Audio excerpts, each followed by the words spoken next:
Baik, Assalamualaikum warahmatullahi wabarakatuh.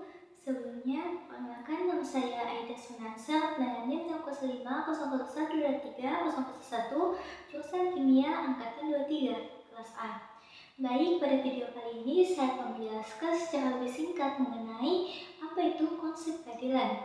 Adapun video ini adalah tugas akhir atau final dari salah satu mata kuliah saya, yakni Akidah Akhlak. Baik, langsung saja pertama-tama saya akan memaparkan apa itu keadilan. Baik, keadilan ini kata yang sering kita dengar, tapi apa sih sebenarnya artinya? Jadi secara sederhana, keadilan adalah prinsip moral yang berhubungan dengan kejujuran, kesetaraan, dan perlakuan yang adil terhadap sesama. Jadi kalau kita mau mengutip Aristoteles yang keren banget, keadilan itu artinya memberikan kepada setiap orang itu menjadi haknya. Jadi intinya keadilan itu soal memberikan yang seharusnya kepada yang berhak. Adapun ruang lingkup keadilan yang mencakup berbagai aspek kehidupan dan interaksi sosial, yakni ada yang pertama keadilan sosial, yakni itu mencakup distribusi sumber daya dan kesempatan yang adil dalam masyarakat. Nah, ini termasuk akses terhadap pendidikan, layanan kesehatan, pekerjaan, dan perumahan tanpa diskriminasi berdasarkan ras, jenis kelamin, usia, agama, ataupun latar belakang sosial dan ekonomi. Baik, selanjutnya yang kedua ada keadilan ekonomi, yakni berhubungan dengan distribusi kekayaan dan pendapatan yang adil. Nah, ini mencakup isu-isu seperti upah yang adil, kesetaraan kesempatan dalam pekerjaan, dan perlindungan terhadap eksploitasi ekonomi.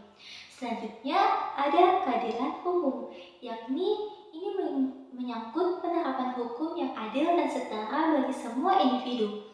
Nah, ini mencakup perlindungan hak-hak asasi manusia, akses terhadap peradilan yang tidak memihak, serta penerapan hukuman yang setara dan proporsional.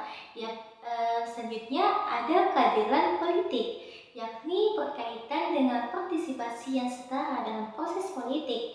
Nah, ini mencakup hak-hak untuk memilih, dipilih, kebebasan berbicara, berkumpul, dan berorganisasi tanpa adanya diskriminasi.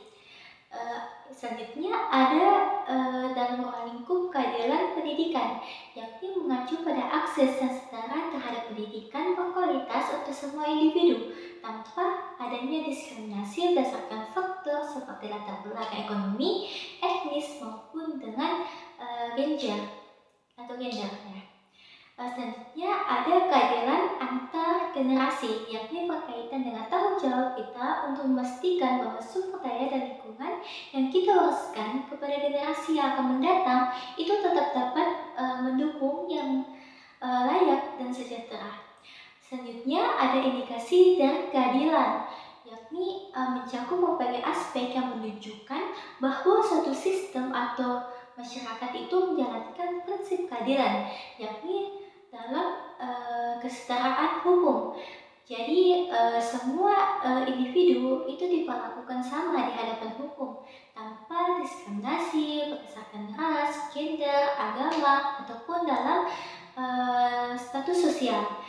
Selanjutnya dalam akses ke keadilan, yakni semua orang itu memiliki akses yang adil dan setara ke sistem peradilan, yakni termasuk bantuan hukum yang membutuhkan.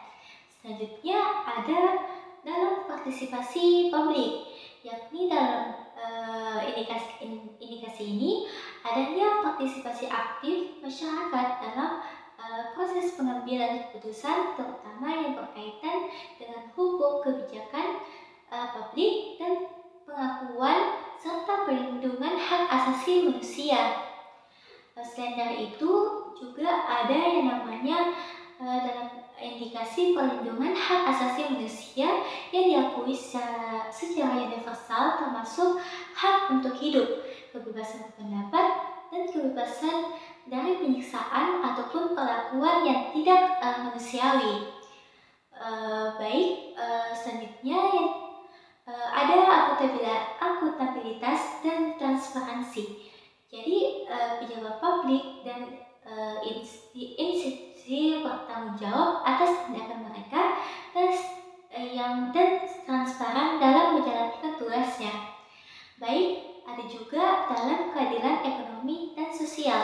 Jadi distribusi sumber daya dan kesempatan yang adil, mengurangi kesenjangan ekonomi dan sosial. Yang terakhir ada pemulihan dan rekonsiliasi. Jadi adanya mekanisme pemulihan bagi korban ketidakadilan dan langkah-langkah rekonsiliasi untuk mengatasi ketegangan dan konflik dalam masyarakat. Itulah tadi pemaparan singkat saya mengenai keadilan. Jadi di sini harapan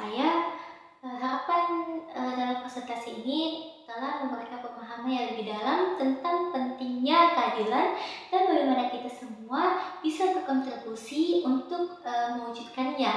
Keadilan itu bukan hanya tanggung jawab pemerintah ataupun lembaga tertentu, tetapi merupakan tanggung jawab kita sebagai sebuah lingkup anggota di masyarakat. Demikian dari saya, apabila ada kesalahan mohon dimaafkan. Wabillahi taufiq wal hidayah. Wassalamualaikum warahmatullahi wabarakatuh.